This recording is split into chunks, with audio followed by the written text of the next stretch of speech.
امروز 1 اکتبر است و شما در پخش مستقیم برنامه اخباری آزادی رو تماشا دارید. سلام بینندگان عزیز، در 15 دقیقه بعدی شما رو با تازه‌های تاجیکستان و جهان آشنا می‌کنیم. نخست به سرخطی موضوعات توجه نمایید. در حالی که پوتین برنامه سفرش به تاجیکستان را آشکار کرده است، در شهرهای بزرگ روسیه شکاری مهاجران جریان دارد. این افراد برای تفتیش ایلاوگی و جوابگری مأموری به شعبه‌های پلیس انتقال داده شدند. شپوتی جوابگری دارد. دادستان شهر لیوکن نسبت یک آموزگار که به اذیت خواننده متهم می شود پرونده جنایتی باز کرده است. و نویه دنغره زادگاه پرزیدنت تاجیکستان از شبکه برق کشور 40 میلیون سومانی قرضدار بوده است. هفته آینده پرزیدنت روسیه به دوشنبه سفر دولتی دارد. در جریان این سفر ملاقات او با امامعلی رحمان رئیس جمهوری تاجیکستان تحریزی شده است.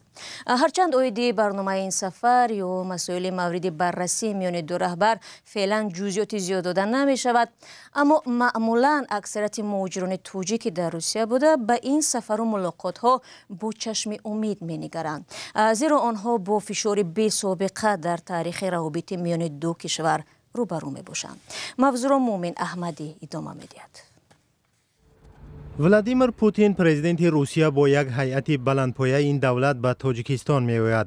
در این باره سرگئی گریگوروف سفیر روسیه در تاجیکستان خبر داده است.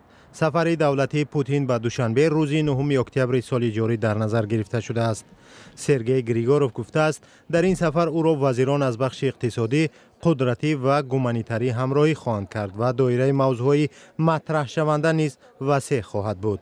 وی افزود در جریان سفرش به دوشنبه پوتین در نشست سران کشورهای آسیای مرکزی و روسیه و جلسه شورای سران کشورهای اتحاد دولت‌های مستقل شرکت خواهد کرد.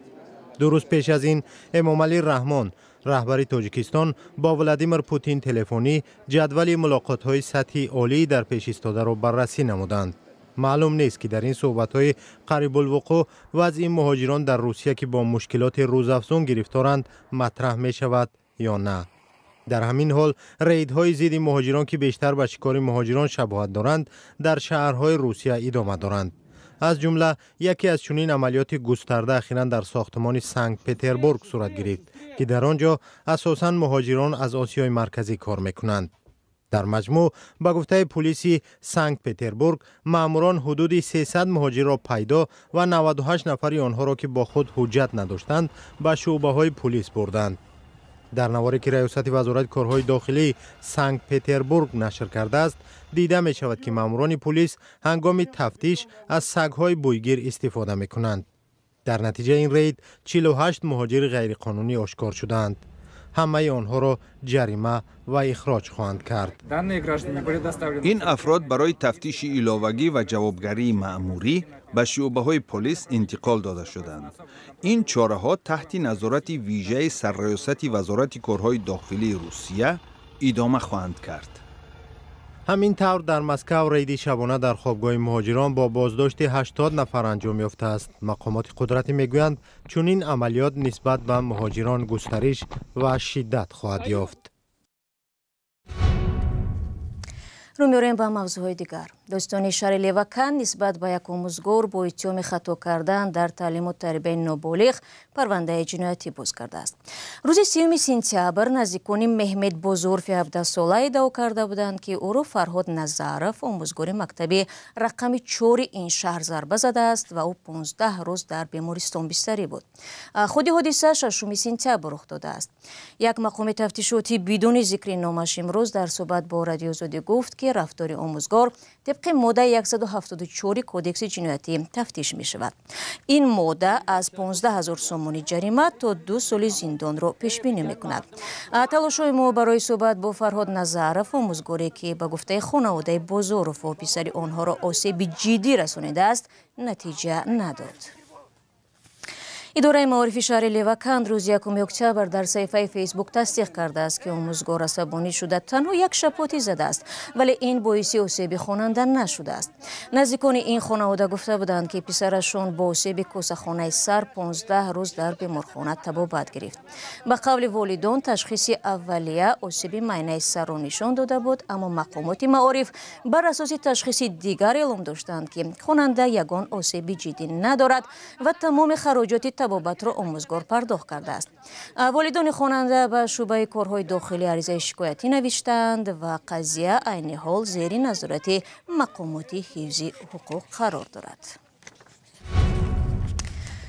кӯдакон дар пахтачинӣ, сарбозшикор, кори маҷбурии шаҳрвандони Тоҷикистон дар соҳаи кишоварзӣ ва сохтмони давлатҳои хориҷӣ ва ё дар ширкатҳои чинӣ дар дохили Тоҷикистон ба ҷанги зидди Украина бо зур бурдани маҳбусони тоҷик дар Русия танҳо чанд намунаи ҳодисаҳои қочоқ дар мисоли шаҳрвандони Тоҷикистон аст ки дар гузориши нави Департаменти давлатии Амрико ёд шудааст.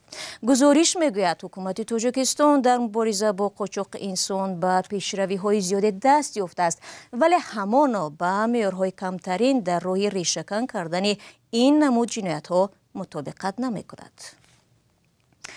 бо ҷузъиёти ин гузориши Департаменти давлатӣ ҳамкорам Хиромон Бақозода шинос шуд ва ҳоло бо мо дар студия аст ва аз ӯ хоҳиш мекунам муҳимтарин нукоти онро хулоса кунад. бале шаҳло, гузориши Департаменти давлатӣ ки аз 9 саҳифа иборат аст мегӯяд дар маҷмӯъ талошҳои ҳукумати Тоҷикистон барои рафъи ҳодисаҳои қочоқи инсон муваффақиятомез аст ва дар гузориши имсола ин кишвар ба қатори кишварҳои гурӯҳи дуюми мавриди дидбонӣ шомил мешавад, чун ҳанӯз масоили зиёде ҳал ношуда мемонад. масалан, баъди таъсиси маркази миллии мубориза бо хариду фурӯши инсон дар соли 2018 шумори бештари қурбониёни қочоқ наҷот ёфтанд. аз 272 қурбонии қочоқи инсон ки мақомот онҳоро наҷот доданд, 38 нафарашон қурбонии бозори фаҳшо ва 238 касашон аз кори маҷбурӣ озод карда шуданд. ин омор аз соли пеш бештар будааст. як нуктае ки муаллифони гузориши имсола таъкид карданд, ин бо вуҷуди маъни кори кӯдакон дар майдони пахта ҳамоно бо баҳонаҳои ҳашар ба чидани ин зироат бурдани хонандагони мактабҳои деҳот мебошад. дигар ҳолат сарбозшикор ё аз роҳи зур ба артиш бурдани ҷавон писарон аст ки дар гузориш ёд шудааст. вазорати беҳдошти Тоҷикистон дар паноҳгоҳи соли 2024 ба 52 қурбонии қочоқ ёриҳои тиббию равонӣ расониданд, вале маблағгузории ин паноҳгоҳ маҳдуд аст ва асосан ба ёрии созмонҳои ҷамъиятӣ такя мекунад ки онҳо ҳам дар ҷалби сармоя даст кӯтаҳанд. буҷаи порсолае ки ҳукумат барои ёрӣ ба қурбониёни қочоқ барои ин паноҳгоҳ ҷудо кардааст 140. гузориш дар бораи вазъи тоҷикистониҳои қурбонии қочоқ дар хориҷ ҳам чизе мегӯяд? як нуктаи ҷолибе ки гузориш дорад ин аст ки мегӯяд қочоқи инсон дар тамоми ҷомеаҳои кишвар мушоҳида мешавад. он мегӯяд ки дар давоми 5 соли гузашта ҳодисаҳои қочоқи инсон дар дохили Тоҷикистон ва хориҷ аз он тақрибан дар нисбати ҳама гурӯҳҳо дида шудааст. дар соҳаи кишоварзиву сохтмон шаҳрвандони Тоҷикистонро дар Қазоқистон, Латвия, Русия, Арабистони Саудӣ, Имороти Муттаҳидаи Араб, инчунин давлатҳои ҳамсояи Осиёи Марказӣ, инчунин дар Туркия, Афғонистон истифода карданд. гурӯҳи дигаре ки ҳамчун қурбониён ёд мешаванд, он шаҳрвандони Тоҷикистон мебошанд ки аз ҷониби ширкатҳои чинӣ ба кор қабул шуданд ва дар тарҳои инфрасохторӣ кор мекунанд. дар ин корхонаҳо қонуншиканиҳои зиёд, таҳдиди ихроҷ аз кор, ҳолатҳои фаровони вайрон кардани кодекси меҳнат ва кори маҷбурӣ вуҷуд дорад, омадааст дар гузориш. дар дохили Тоҷикистон ва ҳамчунин дар хориҷа, дар Туркия, Русия, Иморот, инчунин дар Афғонистон, Гурҷистон, Ҳинд, Қазоқистон ва Арабистони Саудӣ занҳо ва духтарони тоҷикро дар бозори танфурӯшӣ истифода карданд. гурӯҳи дигаре ки ҳамчунин ба унвони қурбонии қочоқи инсон ёд мешавад, муҳоҷирон дар Русия мебошанд ва бахусус зиндониҳое ки маҷбуран ба ҷанги зидди Украина бурда мешаванд. ташаккури зиёд. хотиррасон мешавам ки ҳамкорам Хиромон Бақозода буд ки тафсилоти гузориши нави Департаменти давлатии Амрико оиди қочоқи инсонро бо мо дар миён гузошт.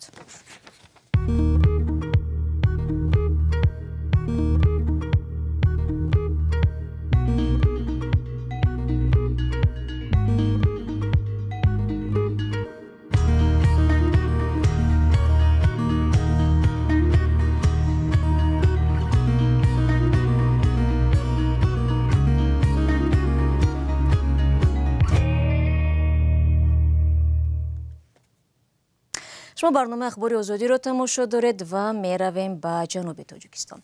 در ناحیه دنغره تقریبا همه مؤسسه ها از پول برق قرضدار بوده. این مبلغ 10 میلیون سومانی را تشکیل میداده است. رهبری شبکه‌های برقی این ناحیه میگوید بیشتر کارخانه‌های صنعتی قرض دارند. حالا معلوم نیست جدول پرداخت قرض چگونه است، اما در گذشته برخی از چنین قرض‌ها بخشیده شدند. میرزا نبی خالقزاد با تفصیلات بیشتری همین موضوع.